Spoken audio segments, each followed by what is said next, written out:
نحمدہ و نصلی علی رسولہ الکریم اما بعد فاعوذ باللہ من الشیطان الرجیم بسم اللہ الرحمن الرحیم یا ایھا النبی، اے نبی صلی اللہ علیہ وآلہ وسلم، جاہد الکفار والمنافقین، آپ جہاد کیجئے کافروں اور منافقوں سے۔ یہاں پر جہاد سے مراد جنگ نہیں ہے۔ اگر جنگ یہاں جہاد سے مراد ہوتی تو پھر اللہ کے رسول ضرور جنگ کرتے منافقوں سے، آپ نے کوئی جنگ نہیں کی۔ تو جہاد کے بڑے وسیع مفہوم ہے۔ اس کا مفہوم تو ہے ہر ایسی کوشش جس کا مقصد ہو اللہ کے کلمے کی سربلندی اور ایسی رکاوٹوں کو دور کرنا جو اللہ کے کلمے کی سربلندی کے حوالے سے حائل ہو رہی ہوں۔ البتہ جہاد کی اعلیٰ ترین شکل ہے قتال، اس سے مراد جنگی ہے، لیکن جہاد نفس کے خلاف بھی ہوتا ہے، جہاد تبلیغ کی سطح پر بھی ہوتا ہے۔ اللہ نے فرمایا وَجَاهِدْهُمْ بِهِ جِهَادًا كَبِيرًا، اے نبی ان سے جہاد کیجئے، اس قرآن کے ذریعے سے بڑا جہاد۔ لیکن ایک جہاد ہوتا ہے جو تلوار کے ذریعے ہوتا ہے یا ہتھیاروں کے ذریعے جو ہے وہ ہوتا ہے، وہ قتال فی سبیل اللہ ہے۔ تو کہیں پر جہاد جنگ کے معنی میں بھی آتا ہے، لیکن یہاں پر یہ جہاد جنگ کے معنی میں نہیں ہے۔ ہم نے جہاد کی اصطلاح کو مخصوص کر لیا ہے صرف جنگ کے لیے، تو یہ اصل میں جہاد کے مفہوم کو محدود کرنا درست نہیں ہے۔ جہاد ایک بڑا وسیع لفظ ہے، اس میں سے اس کی اعلیٰ شکل وہ ہے جو اپنے عروج کو پہنچ جاتا ہے جہاد، جبکہ وہ جنگ کی صورت اختیار کرتا ہے۔ فرمایا اے نبی صلی اللہ علیہ وآلہ وسلم، جہاد کیجئے کافروں اور منافقوں سے۔ مراد یہ ہے کہ ان کی جو بھی اسلام کے خلاف سازشیں ہیں، آپ ان کا توڑ کرتے رہیے، ان کے غلط پروپیگنڈے کا جواب دیتے رہیے، ان کے اعتراضات کا رد کرتے رہیے، ان کی سازشوں کو ناکام کرتے رہیے۔ وغلظ علیہم، اور آپ ان کے حوالے سے سختی برتیے۔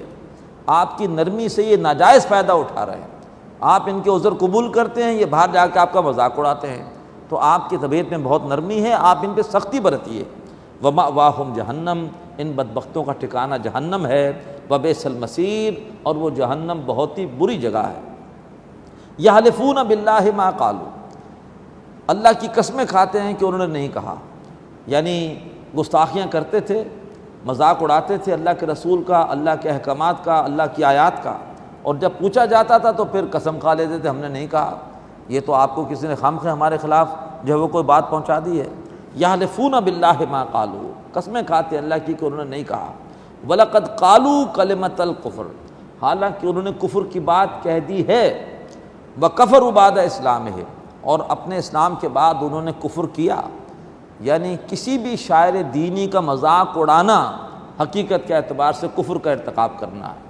کوئی شخص اگر مذاق اڑاتا ہے ٹوپی کا، کوئی شخص اگر مذاق اڑاتا ہے خدا نخواستہ داڑھی کا، بعض اوقات جو ہے ایسے لطیفے سنا دیے جاتے ہیں، ایسے میسج SMS کر دیے جاتے ہیں کہ جس میں مذاق اڑایا جاتا ہے شاعر دینی کا، تو سمجھیے کہ ایسا کرنا اللہ تعالیٰ کی نگاہ میں کفر ہے۔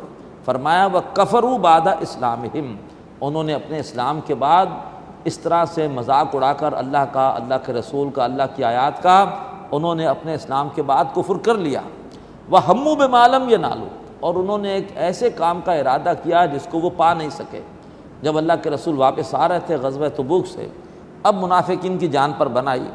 ایسے بدبخت منافق بھی تھے جنہوں نے کوئی معذرت بھی نہیں کی تھی، اور وہ بڑے خوش تھے کہ معذرت کی ضرورت کیا ہے، جا رہے ہیں وقت کی سپر پاور سے لڑنے کے لیے جس کی لاکھوں کی فوجیں ہیں، وہاں سے بچ کے تو آنے کا امکان ہی نہیں ہے، تو کیا ضرورت ہے معذرت کرنے کی۔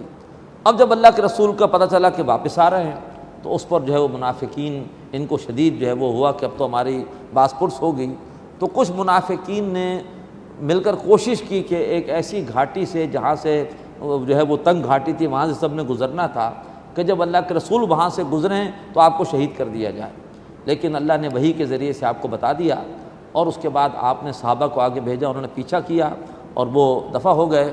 لیکن انہوں نے بہرحال اپنے طور پر کوشش کی، ایک مکروہ اور جو ہے وہ غلط منصوبے کی۔ فرمایا وَهَمُّوا بِمَا لَمْ يَنَالُوا، اور انہوں نے ایک ایسے منصوبے کا ارادہ کیا کہ جس کو وہ پا نہ سکے۔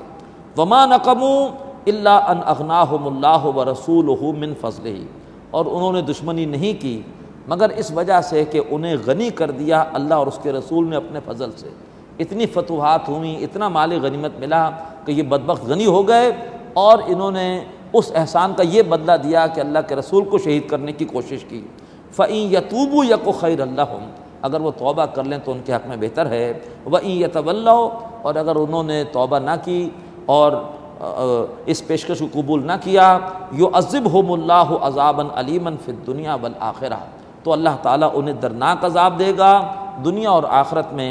وَمَا لَهُمْ فِي الْأَرْضِ مِن وَلِيٍّ وَلَا نَصِيرٍ، اور زمین میں نہ ان کے لیے کوئی حمایتی ہوگا اور نہ ہی ان کے لیے کوئی مددگار ہوگا۔